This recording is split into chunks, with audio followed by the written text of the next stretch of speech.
বেটা থাকতো এত কষ্ট করলি আমাদের জন্য, জান মরণের সেই প্রশ্নের মধ্যে তুই মারে আমার পক্ষ নিয়ে তুই নিজে মরতে চাইছিস রে মা। দুনিয়াতে আসার পরে সেই মার আর আরাম নাই।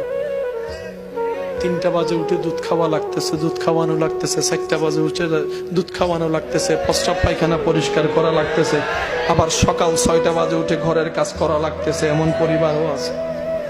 মা বিরক্ত হয় না? ও মা, মানুষ হিসেবে তো তোর একটু খারাপ লাগার দরকার ছিল, বিরক্ত হওয়ার দরকার ছিল, গেল কই?